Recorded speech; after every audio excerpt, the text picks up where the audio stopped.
Hello YouTube family, Merry Christmas and a huge Happy New Year to all of you. With the 2026 World Cup on the way, the energy in the football world is already building and we are thrilled to be sharing it with this amazing community.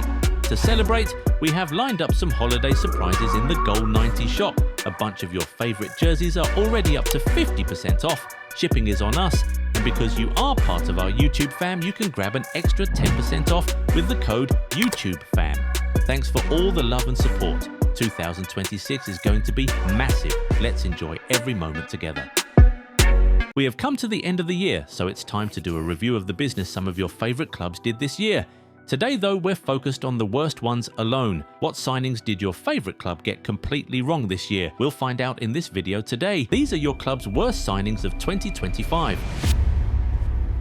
We'll start with Real Madrid. Their worst signing so far has to be Trent Alexander-Arnold. When they brought in a world-class player, they thought he would instantly elevate the team, especially with his superior creativity, but that has not been the case so far. Trent has been struggling with injuries which has seriously affected his playing time. Even when he was fit, he was sitting on the bench for Carvajal, which is surely not what was imagined when they brought him in. The only thing that makes this hurt a little less is that the club spent just 10 million euros on him, but compared to Hyson, Carreras and even Mastantuono, Trent has been the least impressive so far, but maybe he'll pick up later this season. You cannot write off a player like that. Now, who would you guys say is Man United's worst signing of 2025? Give your guesses in the comments, we'll find out if you're right soon.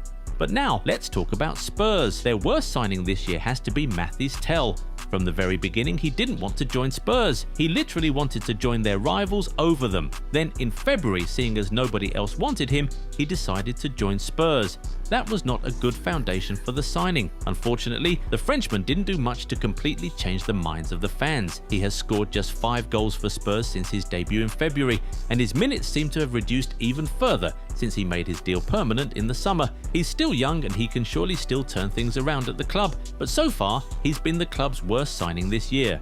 Still in London, let's talk about Chelsea's worst signing. You can talk about Jorel Hato and Dario Esugo considering how little game time they have got since their signing, but it was clear from the beginning that they were being signed as backups. But in Liam Delap's case, he was brought in to be the starting striker. He was even given the number 9 shirt, but his tenure has been very underwhelming so far. He's yet to score a single goal in the Premier League for Chelsea and has missed more than a handful of games due to injury. When he's on the pitch, he looks clueless, and many Chelsea fans have said that they'd have been better off if they had just kept Nicholas Jackson instead.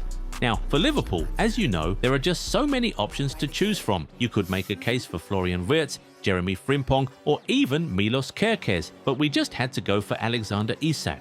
At least with Wirtz and Kerkez, you can say that they're available. With Frimpong, you can say he wasn't that expensive and the expectations weren't that high. But Isak is the most expensive signing in Premier League history. The expectations were always sky high. The drama surrounding his transfer was too much, and having signed Ekitike, he was considered surplus to requirements from the very beginning, but he arrived barely fit and so had to take some time to get up to speed.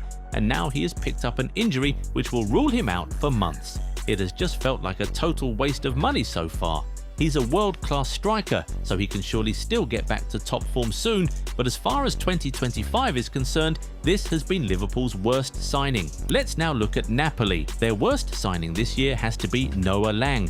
They got him from PSV for 25 million euros in the summer, but he has not been doing what he was brought in to do. He has managed just 1 goal and no assist in 20 games so far. There was so much expectation when the Italian champions signed the 26-year-old Dutchman, but so far, he has not lived up to expectation. Other signings like Kevin De Bruyne, Rasmus Højlund and Vanja Milinkovic-Savic have surely performed much better than him. Still in Italy, Juventus' worst signing is none other than Jonathan David. Even though he was a free signing, he has been pretty disappointing. Strikers are brought in to score goals, and the Canada international just has not done that enough.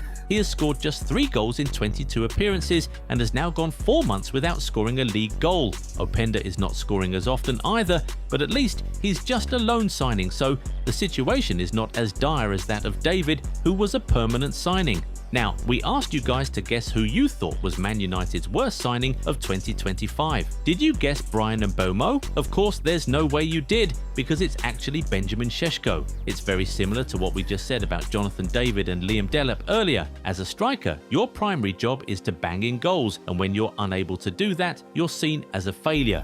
Šeško has scored only 2 goals for United. That's just not an impressive tally for a player who cost 76.5 million euros. Of course, the injuries have not helped, but 2 goals in 14 games is still a disastrous tally. Lamens, Cunha, Dorgu, and of course Mbeumo have all been better signings than him, for sure. Still in Manchester, City's worst signing of 2025 surely has to be Omar Marmoush. We understand that a lot of you might be thinking of Trafford, and while that's a good shout, we have decided to go for Marmoush for reasons we'll tell you now. First of all, everyone was skeptical about City spending 75 million euros on a player they termed a one-season wonder in January. Worse still, spending that much money on a striker when you literally have Haaland is just not wise. But of course, City were in the middle of a crisis, so they did a panic buy. Well, Marmoush scored only 9 goals for Manchester City throughout the year 2025. This was surely not what he was brought in for. With Haaland being Haaland, Marmoush has hardly played in the 9, and he's just not good enough in other positions, so almost every time he plays, he looks so out of place. But at the bottom of it, 9 goals and 4 assists in 40 games from a 75 million euro signing is just dismal, no matter how you want to paint it. But you know what made us pick up over Trafford or anybody else? 2 things. Firstly, he literally cost City a trophy this year. Despite their crisis, they managed to get to the FA Cup final, and they could have made something of it if Marmoush had converted his penalty. But he missed, and Crystal Palace managed to hold on to their 1-0 lead, meaning that City finished the season trophyless. Also, reports say he might already be on his way out of the club if the signing of Semenyo is completed in January. Now that surely earns Marmoush the title for Man City's worst signing in 2025. What about Arsenal? We know a lot of you are thinking of Victor Gyökeres, and honestly, you can even make a case for Eberechi Eze. But if you look closely, Christian Nørgaard has actually been Arsenal's worst signing of 2025. Brought in for £10 million, and he just hasn't played. He has played a total of 9 games for Arsenal, with a third of that coming in the EFL Cup. And even when he has played, he has not really impressed the fans. Yes, the injury didn't help, but he has recovered since September, but he still isn't playing. I mean, this dude has gotten only 14 Premier League minutes this season. He was brought in to help manage Zubimendi's minutes, but if the coach doesn't feel confident to use him in certain league games, then is that really a good signing? Mind you, we're talking about a 31-year-old here. So it's not like there's some hope that he's still developing and he'll turn into a monster in the future. If he's not playing right now, when will he play? As for Atletico Madrid, their worst signing of 2025 is surely Johnny Cardoso. They signed him from Real Betis in the summer for 24 million euros, and he just hasn't played. He suffered an ankle injury in September which forced him to miss 9 games, but since he came back in October, he still has hardly played. He's just 24 years old though, so there's still some hope for him to become important for the team in the future, but as far as this year is concerned, Cardoso was Atleti's worst signing. With Newcastle, there are a couple options. It could easily be Yoan Wissa or Anthony Elanga. Elanga, having not scored in 25 games, is pretty damning, we'll be honest. But the fact that Newcastle spent £50 million on a 29-year-old striker they could have gotten for free next summer, only for him to then get injured and miss the first 6 months of the season, yeah, that just makes this particular one look so silly. So we'll give the award to Wissa, although it was very tight. We'll now wrap up with Aston Villa. Their worst signing of the year was definitely Harvey Elliott. No questions about that. They got him on loan from Liverpool in the summer, but things have been so bad that the coach no longer includes him in his matchday squad, and the club seems ready to cut that loan short in January. Anyway, it's now time to hear from you guys. Do you agree with our picks? Who would you say is your club's worst signing of 2025? Tell us in the comments. If you enjoyed this video, give it a thumbs up and subscribe to the channel. Also, turn on the bell notification so you never miss out on new content. Catch you in the next one. Bye. Hello YouTube family, Merry Christmas and a huge Happy New Year to all of you.